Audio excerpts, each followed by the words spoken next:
Section 6 of St. Augustin by Louis Bertrand, translated by Vincent O'Sullivan. 6. The Holidays at Thagaste. In the city of Apuleius, the Christian monarch's son became simply a pagan. He was near his 16th year. The awkward time of early virility was beginning for him. Prepared at Madara, it suddenly burst out at Thagaste. Augustin came back to his parents, no doubt during the vacation. But this vacation lasted perhaps a whole year. He had come to the end of his juvenile studies. The grammarians at Madara could teach him nothing more. To round off his acquirements, it would be necessary to attend the lectures of some well-known rhetorician. Now there were very good rhetoricians only at Carthage. Besides, it was a fashion and point of honor for Numidian families to send their sons to finish their education in the provincial capital. Patricius was most eager to do this for his son, who at Madara had shown himself a very brilliant pupil and ought not therefore to be pulled up halfway down the course.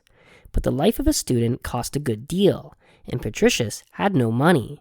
His affairs were always muddled. He was obliged to wait for the rents from his farms, to grind down his tenants, and, ultimately, despairing of any other way out of it, to ask for an advance of money from a rich patron. That needed time and diplomacy. Days and months went by, and Augustin, with nothing to do, joined in with easily made friends and gave himself up to the pleasures of his time of life. Like all the young townsmen of Thagaste, pleasures rather rough and little various, such as were to be got in a little free town of those days, and as they have remained for the natives of today, whether they live a town or country life, to hunt, to ride horseback, to play at games of chance, to drink, eat, and make love. They wanted nothing beyond that. When Augustin, in his Confessions, accuses himself of his youthful escapades, he used the most scathing language. He speaks of them with horror and disgust. Once more, we are tempted to believe that he exaggerates through an excess of Christian remorse. There are even some who, put on their guard by this vehement tone, have questioned the historical value of the Confessions. They argue that when the Bishop of Hippo wrote these things, his views and feelings had altered. He could no longer judge with the same eye and in the same spirit the happenings of his youth.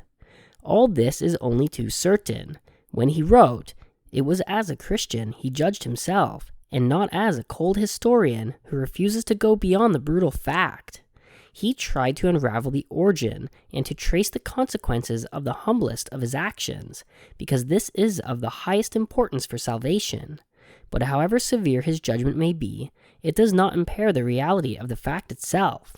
Moreover, in natures like his, acts which others would hardly think of have a vibration out of all proportion with the act itself. The evil of sin depends upon the consciousness of the sin and the pleasure taken in it. Augustine was very intelligent and very sensual. In any case, young Africans develop early, and the lechery of the race is proverbial. It must have been a good deal stronger at a time when Christianity still had to fight against pagan slackness in these matters, ere Islam had imposed its hypocritical austerity upon the general conduct. There is even room for wonder that in Augustine's case, this crisis of development did not happen earlier than his 16th year. It seems that it was only more violent. In what language he describes it, quote, I dared to roam the woods and pursue my vagrant loves beneath the shade, end quote. But he was not yet in love. This he points out himself. In his case, then, it was simple lust, quote, from the quagmire of concupiscence, from the well of puberty, exhaled a mist which clouded and befogged my heart, so that I could not distinguish between the clear shining of affection and the darkness of lust. I could not keep within the kingdom of light, where friendship binds soul to soul, and so I polluted the brook of friendship with the sewage of lust, end quote. Let us not try to make it clearer than he has left it himself. When one thinks of all the African vices, one dare not dwell upon such avowals. Quote, Lord, he says, I was loathsome in thy sight, end quote. And with pitiless justice, he analyzes the effect of the evil. Quote, it stormed confusedly within me, whirling my thoughtless youth over the precipices of desire. And I wandered still further from thee, and thou didst leave me to myself. The torrent of my fornications tossed and swelled and boiled and ran over." End quote. And during this time, quote, "thou saidst nothing, O my God." End quote. This silence of God is the terrible sign of hardened sin, of hopeless damnation. It meant utter depravity of the will. He did not even feel remorse anymore. Here he is, then, as if unfastened from his child's soul, separated from himself. The object of his youthful faith has no more meaning for him. He understands no longer, and it is all one to him that he does not. Thus told by himself, does this first crisis of Augustine's life emerge from the autobiography, and it takes on a general significance. Once for all, under a definite form, and to a certain degree classic, he is diagnosed with his subtle experience of doctor of souls, the pubescent crisis in all young men of his age, and all the young Christians who are to come after him. For the story of Augustine is the story of each of us. The loss of faith always occurs when the senses first awaken.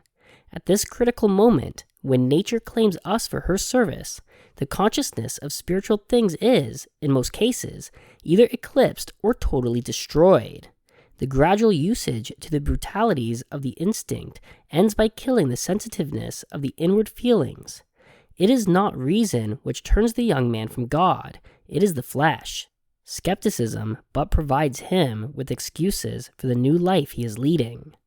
Thus started, Augustine was not able to pull up halfway on the road of pleasure. He never did anything by halves. In these vulgar revels of the ordinary wild youth, he wanted again to be best. He wanted to be first as he was at school. He stirred up his companions and drew them after him. They in turn drew him. Among them was found that Alypius, who was the friend of all his life, who shared his faults and mistakes, who followed him even in his conversion, and became bishop of Thagaste. These two future shepherds of Christ roamed the streets with the lost sheep. They spent the nights in the open spaces of the town, playing or wantonly dreaming before cups of cool drinks. They lounged there, stretched out on mats, with a crown of leaves on the head, a jasmine garland round the neck, a rose or marigold thrust above the ear. They never knew what to do next to kill time. So one fine evening, the reckless crew took it into their heads to rifle a pear tree of one of Patricius's neighbors. This pear tree was just beyond the vineyard, belonging to Augustine's father. The rascals shook down the pears. They took a few bites to find out the taste, and having decided this to be rather disappointing, they chucked all the rest to the hogs. In this theft, done merely for the pleasure of the thing, Augustine sees an evidence of diabolical mischief. Doubtless, he committed many other misdeeds where, like this, the whole attraction lay in the satanic joy of breaking the law. His fury for dissolute courses knew no rest. Did Monica observe anything of this change in Augustine? The boy, grown big, had escaped from the supervision of the woman's apartments. If the mother guessed anything, she did not guess all. It fell to her husband to open her eyes. With the freedom of manners among the ancients, Augustine relates the fact quite plainly. That took place in the bath buildings at Thagaste. He was bathing with his father, probably in the piscina of cold baths. The bathers, who came out of the water with dripping limbs, were printing wet marks on their feet upon the mosaic flooring, when Patricius, who was watching them, suddenly perceived that his son had about him the signs of manhood, that he was already bearing, as Augustine says himself in his picturesque language, the first signs of turbulent youth, like another toga praxtexta. Patricius, as a good pagan, welcomed with jubilation this promise of grandchildren, and rushed off joyously to brag of his discovery to Monica. She took the news in quite another way. Frightened at the idea of the dangers to which her son's virtue was exposed, she lectured him in private. But Augustine, from the height of his 16 years, laughed at her. Quote, "A lot of old women's gossip. Why does she want to talk about things she can't understand?" End quote. Tired out at last, Monica tried to get a promise from her son that he would at least have some restraint in his dissipation, that he would avoid women of the town, and above all, that he would have nothing to do with the married women. For the rest, she put him in God's hands. It may be wondered, Augustin himself wonders, that she did not think of finding him a wife. They marry early in Africa. Even now, any Arab laborer buys a wife for his son, hardly turned 16, so that the fires of a too warm youth may be quenched in marriage. But Monica, who was not yet a saint, acted in this matter like a foreseeing and practical woman of the prosperous class. A wife would be a drag for a young man like Augustin, who seemed likely to have such a brilliant career. A too early marriage would jeopardize his future. Before all things, it was important that he should become an illustrious rhetorician, and raise the fortunes of the family. For her, all else yielded to this consideration. But she hoped at least that the headstrong student might consent to be good into the bargain. This was also Patricius's way of looking at the matter. And so, says Augustin, quote, "My father gave himself no concern how I grew towards thee, or how chaste I was, provided only that I become a man of culture, however destitute of thy culture, O God. My mother and he slackened the curb without regard to due severity, and I was suffered to enjoy myself according to my dissolute fancy." End quote. Meanwhile, Patricius was now become very tardily a catechumen. The entreaties of his wife had won him to the Catholic faith, but his sentiments were not much more Christian. Quote, "He hardly thought of thee, my God," end quote, acknowledges his son, who nevertheless was pleased at this conversion.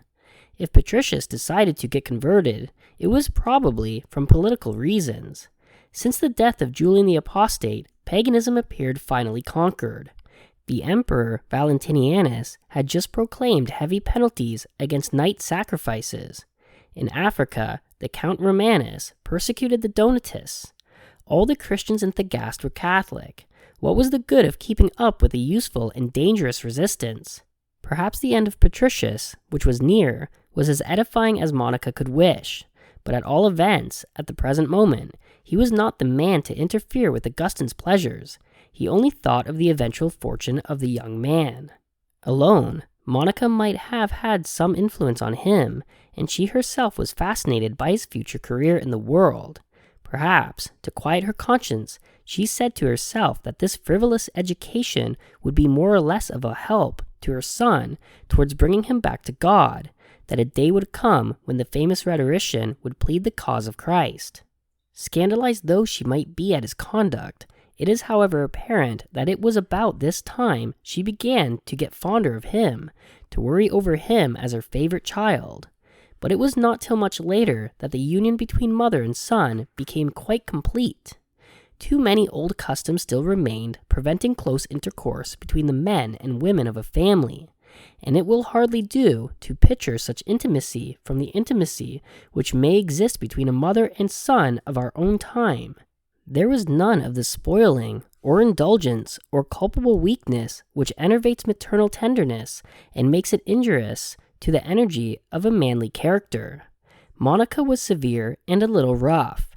If she let her feelings be seen, it was solely before God, and yet it is most certain that in the depth of her heart she loved Augustin, not only as a future member of Christ, but humanly.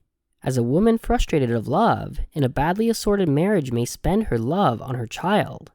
The brutality of pagan ways revolted her, and she poured on this young head all her stored up affection. In Augustin, she loved the being she wished she could love in her husband. A number of personal considerations were no doubt involved in the deep and unselfish attachment she had for her son. Instinctively, she looked for him to protect her against the father's violence. She felt that he would be the support of her old age, and also she foresaw dimly what one day he would be. All this aided to bring about the tie, the understanding which grew more and more close between Augustin and Monica. And so, from this time, they both appear to us as they were to appear to all posterity, the pattern of the Christian mother and son. Thanks to them, the hard law of the ancients has been abrogated. There shall be no more barriers between the mother and her child. No longer shall it be vain exterior rites which draw together the members of the same family. They shall communicate in spirit and truth. Heart speaketh to heart. The fellowship of souls is founded, and the ties of the domestic hearth are drawn close, as they never were in antiquity. No more shall they work to concert only for material things. They will join together to love, and to love each other more. The son will belong more to his mother. At the time we have now come to, Monica was already undertaking the conquest of Augustin's soul. She prayed for him fervently. The young man cared very little. Gratitude came to him only after his conversion. At this time, he was thinking of nothing but amusement. For this, he even forgot his career. But Monica and Patricius thought of it constantly, especially Patricius, who gave himself enormous trouble to enable this student on a holiday to finish his studies. Eventually, he got together the necessary money, possibly borrowed enough to make up the sum from some rich landowner who was the patron of the people of small means in Thagaste, say, that gorgeous Romanianus, to whom Augustin, in acknowledgment, dedicated one of his first books. The young man could now take the road for Carthage. He left, by himself, craving for knowledge and glory and pleasure, his heart full of longing for what he knew not, and melancholy without cause. What was going to become of him in the great unknown city?